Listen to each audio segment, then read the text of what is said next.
Welcome students, civil institute of education में आपका स्वागत है। और आज हम 10th क्लास के साइंस से स्टार्ट कर रहे हैं, ठीक है ना। हम जो साइंस का पहला चैप्टर ले रहे हैं वो हम ले रहे हैं लाइट का, जो कि फिजिक्स का पार्ट है। फिजिक्स, केमिस्ट्री और बायोलॉजी। 10th का जो सिलेबस होगा साइंस का वो इस 3 पार्ट में हमारा डिवाइड होगा। फिजिक्स आपको मैं पढ़ाऊंगा, केमिस्ट्री आपको क्वेश्चन के सर पढ़ाएंगे, ठीक है ना, और इनकी वीडियोस आपको बाद में मिलेंगे। तो आज हम स्टार्ट करें फिजिक्स से, का चैप्टर है लाइट। क्लियर है, ठीक है। तो लाइट का हमारे पास क्या होता है, सबसे मेन चीज आती है कि लाइट होता क्या है, ठीक है। लाइट का जो मेन सोर्स है हमारी पूरी दुनिया में वो क्या है, सन है। नेचुरल लाइट का जो हमारे पास सोर्स है वो क्या है, सन है, ठीक है। अगर हम कोई ऑब्जेक्ट देख रहे हैं, सपोज आप अपने एनवायरमेंट में, अगर आपको घर पे एक टेबल रखी हुई है, ठीक है ना, एक टेबल रखी हुई है आपके पास, अगर आप ये देख पा रहे हो तो इसका रीजन लाइट ही है। होता क्या है कि अगर आप यहां पे खड़े हो, ठीक है, और लाइट की रेज सपोज यहाँ पे सन है, यहाँ पे आपके पास कोई और source, artificial source of light, जैसे कि आपके पास बल्ब है, कोई भी आपके पास सोर्स ऑफ लाइट है, तो उससे क्या होता है, आपके पास लाइट यहाँ पे आती है, टकराती है इससे, और ड्यू टू रिफ्लेक्शन मतलब क्या है, टकरा के उसी एंगल पे डाइवर्ट होना, ठीक है, वहां से हमारे आंखों तक आती है, तो हम चीजों को देख पाते हैं, ठीक है। मैं दोबारा बता रहा हूं, कहने का मतलब मेरा ये था कि सपोज आपके पास कोई भी ऑब्जेक्ट है पूरी दुनिया में, वो हमें विजिबल इसलिए है क्योंकि भाई क्या होगा कि लाइट उससे आगे टकराती है, उससे रिफ्लेक्ट होती है और हमारे आंखों तक आती है, जिससे कि हमें वो दिखता है। आप अगर एग्जांपल लोगे डार्क रूम का, तो आप उसमें देखोगे कि भाई उसमें कुछ भी विजिबल नहीं है, क्योंकि उसमें हो क्या रहा है, भाई मान लो टेबल तो वहां पे रखी हुई है, ऐसी टेबल है, ठीक है, मान लेना इसको टेबल है, ठीक है, ये तो वहां पे भी रखी हुई है, लेकिन हमें विजिबल क्यों नहीं है, बिकॉज क्या है, इस रूम में कोई सोर्स ऑफ लाइट ही नहीं है। भाई हम भी यहाँ खड़े हैं सेम केस की तरह, जैसे यहाँ पे हम खड़े थे, यहाँ पे हम भी खड़े हैं, टेबल है, बट वो विजिबल नहीं है, बिकॉज इससे रिफ्लेक्ट होने के लिए कोई लाइट है ही नहीं, तो वो क्या होता है, हमें विजिबल नहीं होता है, ठीक है। यहां तक समझ में आ गया कि हमारे पास एक ही सोर्स है, नेचुरल सोर्स ऑफ लाइट है, वो क्या है, सन है, जो कि all over the world light provide करता है, ठीक है। एक चीज और, लाइट जो है इज अ एनर्जी। लाइट एक एनर्जी के फॉर्म में होता है, ठीक है ना। मैं आपको बताऊंगा इसके बारे में प्रॉपरली आगे क्या है, बट आप अभी मेन चीज ध्यान रखो कि कोई भी चीज हमें विजिबल कैसे होती है, लाइट के थ्रू कैसे होती है, आप मैंने बता दिया, ठीक है। नेक्स्ट टॉपिक जो हमारा, अभी मैंने आपको बताया कि लाइट जो है वो ऑब्जेक्ट से टकराने के बाद हमारे आंखों में या फिर हमारी तरफ क्या होता है, रिफ्लेक्ट होती है, हमारी तरफ रिफ्लेक्ट होती है। तो इसी के बेस पे क्या किया गया है, लॉज ऑफ रिफ्लेक्शन बनाए गए, लॉज ऑफ रिफ्लेक्शन, ठीक है। लॉज ऑफ रिफ्लेक्शन मतलब क्या है कि जब रिफ्लेक्शन होता है उस वक्त कौन कौन सी चीजें हमें देखने को मिलेंगी, कौन कौन सी चीजें हैं जो वहां पे मौजूद होंगी, कौन कौन चीजें होती है। सपोज ये क्या है, एक प्लेन मिरर है या फिर कोई ऑब्जेक्ट है, हम कह सकते हैं, ठीक है ना। तो इस केस में हमारे पास क्या होगा कि एक बीच में इमेजिनरी लाइन होती है, ये कोई भी रियल लाइन एग्जिस्ट नहीं करती हमारे वर्ल्ड में, ये क्या है, इमेजिनरी लाइन है, जिसको हम क्या बोलते हैं, नॉर्मल। ये क्या है, सरफेस, रेगुलर सरफेस है, ये क्या है, एक रेगुलर सरफेस है, ये क्या है, नॉर्मल। नॉर्मल क्या बोलते हैं, इमेजिनरी लाइन होती है। अगर हम यहां खड़े हैं सपोज, ठीक है ना, हम यहाँ खड़े हैं, तो हमारी आंखें, कि हम में से मेन आंखों को इसलिए बना रहा हूं क्योंकि हम विजिबिलिटी के बारे में बात कर रहे हैं, हम रिफ्लेक्शन के बारे में बात कर रहे हैं। अगर सन से कोई रे आ रही है, ठीक है, सन से कोई रे आ रही है, सपोज हम सन का एग्जांपल लेके चल रहे हैं, सन से कोई रे आ रही है और वो इस रेगुलर सरफेस से टकराने के बाद जिस एंगल पे डेविएट होगी, वो एंगल कहलाता है एंगल ऑफ रिफ्लेक्शन, ठीक है। एंगल आर जो होगा वो क्या होगा, angle of reflection.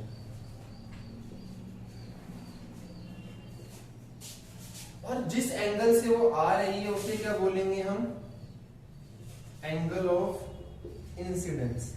Angle of incidence.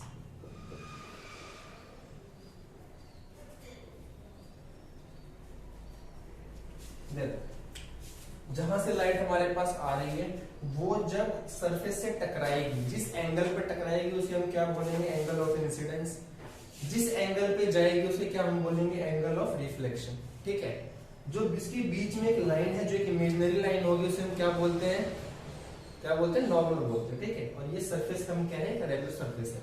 तो लॉज कहते हैं रिफ्लेक्शन के, पहला लॉ कहता है कि एंगल ऑफ इंसिडेंस और एंगल ऑफ रिफ्लेक्शन दोनों आपस में क्या होंगे, बराबर है। अगर ये हमारे पास 15 डिग्री है तो ये भी 15 डिग्री होगा। ये पहला लॉ है। ठीक है, सेकंड लॉ हमारे पास क्या हो जाएगा कि angle of incidence, angle of reflection और normal all lie in a same plane. कहने का मतलब है कि ये वाला केस जो है ये पॉसिबल है, लेकिन ऐसे नहीं हो सकता। मान लो ये सरफेस है, ये नॉर्मल है, ठीक है, यहां पे ये, यहां पे ऐसे नहीं हो सकता। ये जो रिफ्लेक्शन होगा ये नॉर्मल से ही होगा, क्योंकि भाई एंगल ऑफ रिफ्लेक्शन और एंगल ऑफ इंसिडेंस तो यहां से हमारा हो गया, ठीक है ना, और ये नॉर्मल हो गया, ये पॉसिबल नहीं है। तो होगा क्या कि हमारे पास रिफ्लेक्शन जो होगा वो नॉर्मल के पॉइंट से ही होगा, यहीं से होगा। तीनों सेम पॉइंट में ही होंगे, क्या, angle of reflection, angle of incidence और नॉर्मल। क्लियर है यहां तक? ठीक है, चलिए आगे जरा हम स्टार्टिंग कर रहे हैं तो हम जरा बेसिक से स्टार्ट कर रहे हैं। देखो हम जरा पता करते हैं प्लेन मिरर के बारे में। प्लेन मिरर, प्लेन मिरर कौन से होते हैं भाई, जो आप अपने घरों में यूज करते हो, ठीक है ना, जो एक सिंपल नॉर्मल मिरर जो आप अपने घर में यूज करते हो उसे बोलते हैं प्लेन मिरर। तो इसकी कुछ स्पेसिफिकेशंस होती हैं, कुछ इसकी क्वालिटीज हैं जो कि और अदर जो शीशे होते हैं और अलग अलग मिरर्स होते हैं उनसे डिफरेंशिएट करते हैं। कैसे करेंगे, इसके अलावा कौन से मिरर होते हैं, जैसे हमारे कन्वेक्स होते हैं, कनकेव होते हैं, तो इसकी क्वालिटीज उनकी क्वालिटीज में डिफर होगा। कैसे डिफर होगा, देखो इसमें हमारे पास में क्या होता है, image height is equals to, sorry, object height is equals to image height. जब आप कभी प्लेन मिरर के सामने खड़े होगे ना तो आपको एक चीज नोटिस होगी कि क्या नोटिस होगी कि जितनी आपकी मतलब हाइट है प्लेन मिरर में भी उतनी ही दिखेगी। ऐसा नहीं होगा कि भाई प्लेन मिरर में तो आप छोटे हो और आपकी इमेज बन रही बड़ी, ये पॉसिबल नहीं। ठीक है, second, object distance is equals to image distance. जितनी आपकी, अगर ये मिरर है, ठीक है, जितनी आपकी इससे दूरी होगी आपकी इमेज यहां पे भी इतनी ही आपको दिखेगी, इतनी आपको दिखेगी। इसकी स्पेसिफिकेशन बताने का रीजन ये है कि आपको पता होना चाहिए प्लेन मिरर में और मैं बाकी जो मिरर पढ़ाऊंगा उसमें डिफरेंस क्या होता है, और इसकी बेस पे आपके एग्जाम में क्वेश्चन भी आएंगे। ठीक है ना। दो, third point, lateral inversion. Lateral inversion, इसका कहने का मतलब क्या है, इसका कहने का मतलब होता है कि जो चीज, देखो आपने कभी देखा होगा एम्बुलेंस कभी भी ऐसे नहीं लिखा होता, ऐसे नहीं लिखा होता। कैसे लिखा होता है, उल्टा। बिकॉज रीजन क्या है इसका, रीजन ये है कि जब ये चीज हमारी मिरर में दिखेगी तो ये उल्टी की जगह सीधी दिखेगी बिकॉज ऑफ मिरर, और वो चीज हमारे पास में क्या होगा, सामने वाले को पता लगा कि भाई जैसे एम्बुलेंस आ रही है, इसलिए एम्बुलेंस को उल्टा लिखते हैं, ऐसे नहीं लिखते। ठीक है ना, बिकॉज हमारा होता क्या है कि जो ई हम ऐसे लिखते हैं वो ई हमें ऐसे दिखेगा। तो ये हमारा क्या है, mirror object, sorry mirror image, और ये हमारा क्या है, रियल इमेज। ठीक है, अगर आप और देखोगे तो जो आपका राइट हैंड है वो आपको कैसा दिखेगा, उसमें मिरर के अंदर आपको दिखेगा लेफ्ट हैंड। ठीक है, तो ये भी एक हमारी क्वालिटी है। तो पहला क्या हो गया, ऑब्जेक्ट हाइट इमेज हाइट बराबर होती है, ऑब्जेक्ट का डिस्टेंस इमेज का डिस्टेंस बराबर होता है। तीसरा क्या है, लेटरल इन्वर्जन। ठीक है, चौथा, इरेक्ट इमेज दिखेगी आपको, इरेक्ट इमेज दिखेगी। इरेक्ट इमेज का मतलब क्या होता है कि आपको जो है, अगर आप ऐसे खड़े हो, अगर आप ऐसे खड़े हो, सामने आपके मिरर है, ठीक है, सामने आपके मिरर है, तो आपको जो इमेज दिखेगी ना, वो भी आपका सर ऊपर और पैर नीचे ही दिखेगा, उल्टा नहीं दिखेगा। तो जो इस चीज को बोलते हैं हम, इसको क्या बोलते हैं, इरेक्ट। इस वाले केस को कि जब आपकी बॉडी जो सीधी है वो सीधी दिखे, और जब आपका राइट और लेफ्ट चेंज हो गया हो, उसको क्या बोलते हैं, लेटर इन्वर्जन। इसी को थोड़ा ध्यान रखना, ठीक है ना। फिफ्थ पॉइंट जो है इसका, can not form image on screen. Can not form image on screen को आप लोग वर्चुअल इमेज भी बोलते हो। वर्चुअल इमेज का मतलब क्या होता है, जिसकी इमेज स्क्रीन पे फॉर्म ना हो सके। कहने का मतलब क्या है, अगर आप यहां पे खड़े हो, ठीक है, आपके सामने एक मिरर है, तो आपकी जो ऑब्जेक्ट का जो मतलब इमेज बन रहा है, वो कहां बन रहा है, इसके पीछे बन रहा है। इसके पीछे एक इमेजिनरी दुनिया ही तो है। हम भाई यहाँ पे जा थोड़ा ना सकते हैं, कभी शीशे के पीछे गए हो तो जो सामान रखा हो वो ही दिखेगा, आपकी बॉडी थोड़ा दिखेगी पीछे।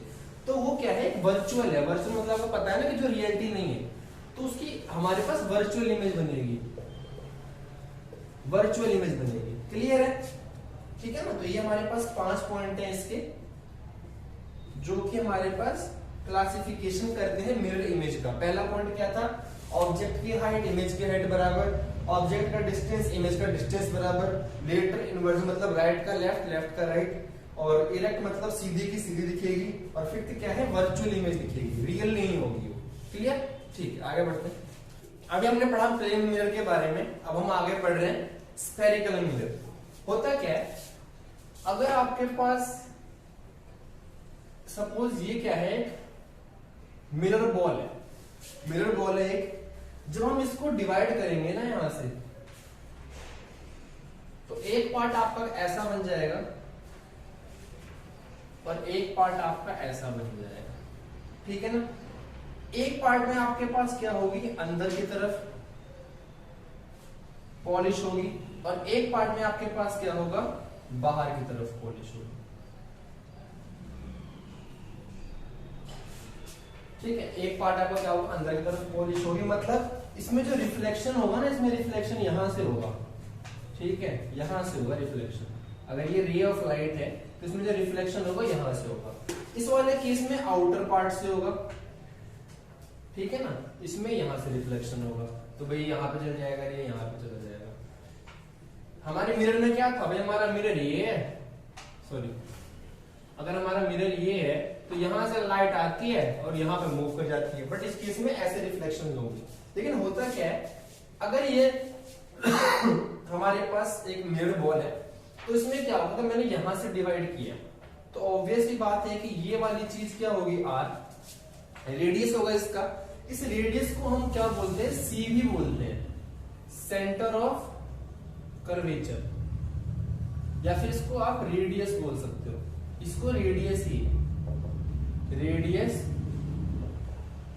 ऑफ कर्वेचर, ठीक है ना, जिसको हम सी के नाम से भी जानते हैं। क्लियर है। तो इसमें डायग्राम जो बनता है वो ऐसा बनता है कि हमारे पास ये अलग अलग हो गए, जिस भी मिरर की, मैं आपको ये बहुत इंपॉर्टेंट बात बता रहा हूं, बच्चों को कंफ्यूजन रहती है, जिस भी मिरर के अंदर की तरफ, देखो मैं आपको प्रॉपरली बता देता हूं ये वाली चीज। देखो एक हमारा जो बनता है स्फेरिकल मिरर, वो ऐसे बनता है, जिसके आउटर मोस्ट साइड पे क्या होती है, पॉलिश होती है, ठीक है। इसको हम क्या बोलते हैं, concave mirror, concave mirror. Concave mirror में आपको, अगर आपको करने का एक प्रॉपर तरीका बताऊं कि आपको डिफरेंशिएट कैसे करना है, ये आपका जैसे कन्वेक्स मिरर है,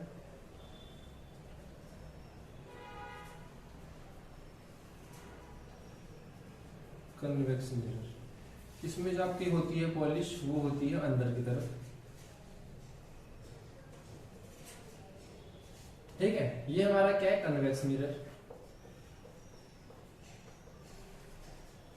कर्वेचर मिरर होता क्या हमारे पास, अगर देखो इसमें क्या है, इसमें बाहर की साइड पे रिफ्लेक्शन होगा, इसमें अंदर की साइड में।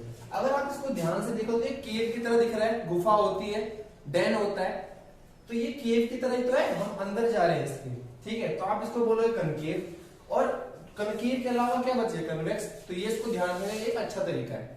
इसको और क्या चीज बोलते हैं, इसको बोलते हैं कन्वर्जिंग मिरर, कन्वर्जिंग मिरर। इसका रीजन भी जान लो भाई, जो लाइट यहां आएगी वो किस तरफ जाएगी, कन्वर्ज, मतलब जो लाइट यहां आएगी वो अंदर जा रही है, तो कन्वर्ज हो रही ना लाइटें। भाई लाइट इस तरफ आई अंदर गई तो कन्वर्ज, ये लाइट यहां भी अंदर गई वो कन्वर्ज हो गई। लेकिन अगर यहां करें हम ऐसे एक पैरेलल अगर रे लेके जाए तो वो कहां जाएगी, बाहर जाएगी ना। यहां लाइट गई तो ये बाहर जाएगी,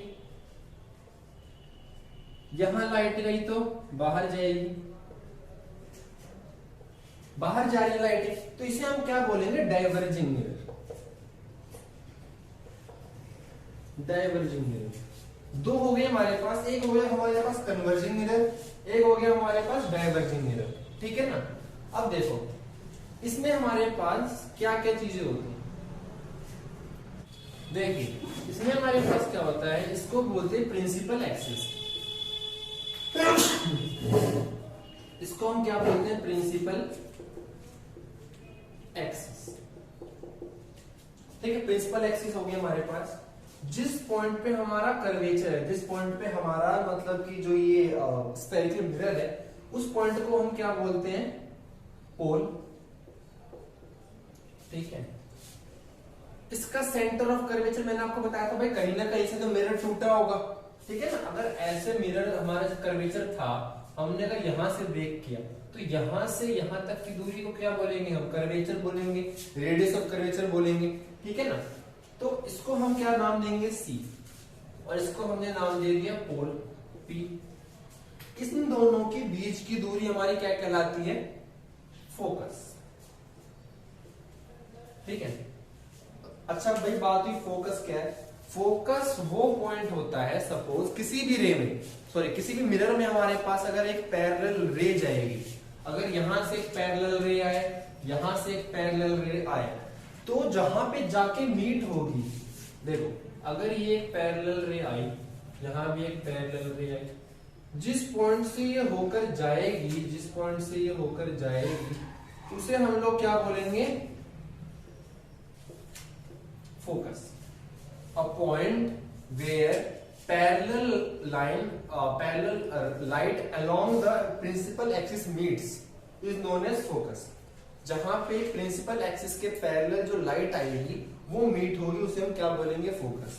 आप ये भी कह सकते हो कि फोकस जो है वो कर्वेचर का दुगना, सॉरी हाफ होती है। देखो फोकस जो है वो कर्वेचर का अगर हाफ होगी तो फोकस का दुगना कर्वेचर के बराबर होगा, ये भी पॉइंट हो गया, ठीक है ना। अभी हम इसके बारे में पढ़ रहे हैं, बस करके मिरर के बारे में, आप अभी और कुछ मत देखो, अभी हम इसके बारे में पढ़ रहे हैं। दोबारा बताओ हमने क्या क्या पढ़ा अभी तक, हमने पढ़ा भाई इसे क्या बोलते हैं, कन्वर्जिंग मिरर, पहला पॉइंट। दूसरा पॉइंट हमने क्या पढ़ा कि जो ये लाइन होती है इसे हम क्या बोलते हैं, प्रिंसिपल एक्सिस बोलते हैं। जिस पॉइंट पे हमारे पास मिरर रखा हुआ है उसे हम क्या बोलते हैं, पोल बोलते हैं। जो इसका मैंने कहा था रेडियस जहां से टूटा है उसे हम क्या बोलेंगे, कर्वेचर बोलेंगे। इन दोनों के बीच का पार्ट फोकस बोलेंगे। फोकस की एक क्वालिटी और होती है, वो क्या होती है कि अगर लाइन प्रिंसिपल एक्सिस के पैरेलल जाए, पैरेलल मतलब कि बिल्कुल ऊपर से सेम डिस्टेंस पे जाए, तो वो लाइट जहां से जाएगी उसे क्या बोलेंगे, फोकस बोलेंगे। क्लियर है यहाँ तक, ठीक है। तो हमारे पास ये पॉइंट्स होते हैं सी, एफ, पी, और ये मैंने चीजें लिखी, ठीक है। सिमिलरली हमारे पास अगर हम देखें तो कन्वेक्स मिरर में भी होता है। अगर हम यहां से लाइट बनाए, ठीक है, यहां से हमने लाइट बनाई, सॉरी प्रिंसिपल एक्सिस बनाए, तो इसको हम दोबारा यहाँ पे भी सेम टर्म होगा ये प्रिंसिपल एक्सिस, ठीक है। लेकिन इस केस में हमारे पास क्या होता है, whenever a light travels along the parallel of principal axis, it will make image beside the mirror. मतलब कि इस तरफ नहीं बनेगा, रियल इमेज नहीं बनेगा इसका क्या बनेगा, बिकॉज हमारे पास जो ये लाइट्स हैं अगर आप देखो तो यहाँ आके मिलेंगी, अगर आप फोकस करो तो यहां आके मिल रही है, तो ये क्या होगा, फोकस। इसका फोकस ये है, ये पोल है, ये फोकस है, और ये हमारा क्या है, सेंटर ऑफ कर्वेचर। ऐसे इस तरफ भी होगा, सेंटर ऑफ कर्वेचर, ठीक है। तो इस वाले केस में पैरेलल लाइन जो आके मिली है वो फोकस पे यहां मिली है, इस वाले में मुझे मिली है वो पैरेलल लाइन फोकस पे वर्चुअली आके मिली है, मतलब इसके पीछे आके मिली है। तो इसका फोकस यहां हो गया, सेंटर ऑफ कर्वेचर यहां, पोल यहां, इसको क्या बोलते हैं, डाइवर्जिंग मिरर, इसे क्या बोलते हैं, कन्वर्जिंग मिरर, ठीक है। नेक्स्ट आप यहां तक प्रॉपर्ली समझ जाओ कि टर्म्स क्या होती हैं। आपको जो प्रॉपर डेफिनेशन मिल जाएंगे ना इन सब की, मैं आपको पीडीएफ दे दूंगा, हमारे डिस्क्रिप्शन में आप लोग देख लेना, और उसके पास आपकी जो सारी डेफिनेशन आपको मिल जाएंगी। और नेक्स्ट क्लास से पहले पहले आप अपनी सारी जो चीजें हैं कि भाई वर्चुअल इमेज क्या होती है, लेटर इन्वर्जन क्या होता है, और प्रिंसिपल एक्सिस क्या है, पोल क्या है, फोकस क्या है, सेंटर ऑफ कर्वेचर क्या है, कनकेव मिरर क्या है, कन्वेक्स क्या है, वो सब आप अपने दिमाग में बैठा रखना। बिकॉज हम नेक्स्ट वाले में क्या करेंगे कि इस वाले केस में कनकेव मिरर में और कन्वेक्स मिरर में कितनी तरह की इमेजेस बनती हैं। भाई ऑब्जेक्ट अगर यहाँ रखा हुआ तब कैसे बनेगा, जैसे यहाँ तुम्हें पैरेलल आई है लाइट, तो हमेशा पैरेलल लाइट थोड़ी ना आती है, और भी तो चिक हो सकते हैं केस। भाई इमेज मान लो अगर यहाँ रखा हुआ है, इमेज यहाँ रखा हुआ है, इन दोनों के बीच में रखा हुआ है, तो इमेज कैसे बनेगी, ठीक है। थैंक यू और